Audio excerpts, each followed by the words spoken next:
Assalamualaikum warahmatullahi wabarakatuh.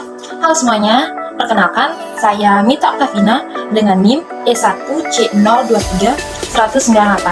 Saya di sini dari kelas C semester 3 Fakultas Keguruan dan Ilmu Pendidikan, Program Studi Pendidikan Bahasa dan Sastra Indonesia Universitas Mataram. Jadi di sini saya akan membahas sedikit tentang teori kontrastif.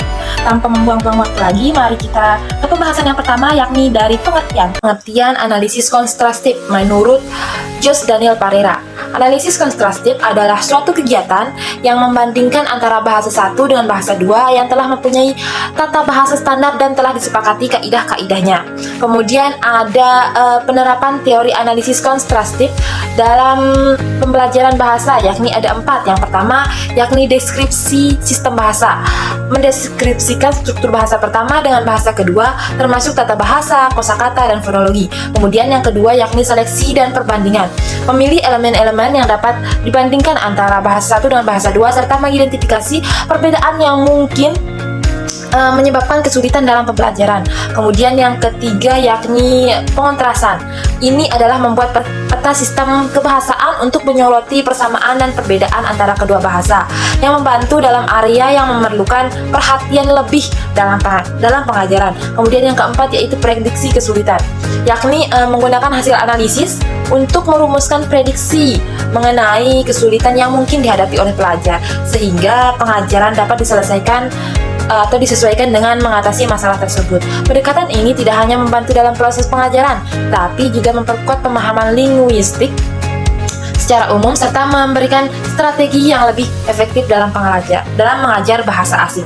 Kemudian selanjutnya kita beralih ke pengertian linguistik kontrastif. Kata kontrastif terambil dari verba to contrast yang artinya to set in opposition in order to show unlikeness, compare by observing difference, yakni menempatkan secara berhadap-hadapan dengan tujuan memperlihatkan ketidaksamaan dan membandingkan dan membandingkan dengan cara mengamati perbedaan-perbedaan. Jadi, linguistik kontrastif adalah suatu model analisis bahasa dengan asumsi bahwa bahasa-bahasa dapat diperbandingkan secara sinkronis. Bahasan selanjutnya yakni cangkupan linguistik kontrastif. Linguistik kontrastif memiliki 2 aspek kajian, yaitu aspek kajian linguistik berkaitan dengan masalah perbandingan bahasa dan aspek kajian psikologis yang menyangkut kesulitan belajar, cara menyusun bahan pelajaran, dan cara menyampaikan bahan pelajaran. Kemudian oleh James ada 2 macam analisis dalam linguistik kontrastif. Apa saja itu? Yang pertama yaitu kontrastif terapan dan kontrastif dan analisis kontrastif murni. Beralih ke pembahasan selanjutnya, ada manfaat linguistik kontrastif. Usaha analisis kontrastif antara 2 bahasa atau lebih dimaksudkan untuk memberikan penjelasan yang objektif segi-segi perbedaan secara berkaidah antara 2 bahasa atau lebih yang diperbandingkan. Menurut Di Pierto menawarkan metode analisis kontrastif dengan 4 langkah yang intinya kurang lebih sama, yaitu yang pertama mengumpulkan objek data, yang kedua menghadirkan bandingannya dalam satuan lingual, yang ketiga mengidentifikasi varian-varian kontras yang ada, dan yang keempat yakni merumuskan kontras-kontras dalam kaidah.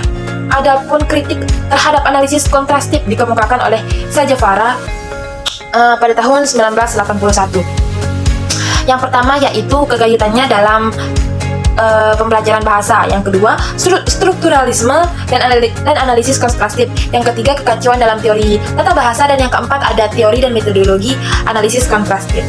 Pembahasan yang terakhir yakni kesimpulan. Analisis kontrastif adalah metode yang membandingkan 2 bahasa untuk menemukan perbedaan dan kesamaan dalam struktur mereka. Tujuannya adalah untuk memprediksi kesulitan yang mungkin dihadapi ketika belajar bahasa kedua. Proses ini meliputi pendeskripsian, membandingkan, dan menganalisis elemen bahasa untuk memahami tantangan dalam pembelajaran. Meskipun analisis kontrastif bermanfaat, ia juga mendapat kritik, terutama karena tidak selalu mampu meramalkan semua kesalahan berbahasa dan memiliki keterbatasan teoritis. Namun, ia tetap merupakan alat yang berguna dalam mengajarkan bahasa dan memberikan wawasan tentang perbedaan antar bahasa. Sekian dari saya. Saya Mita Oktavina pamit undur diri. Wassalamualaikum warahmatullahi wabarakatuh. Terima kasih.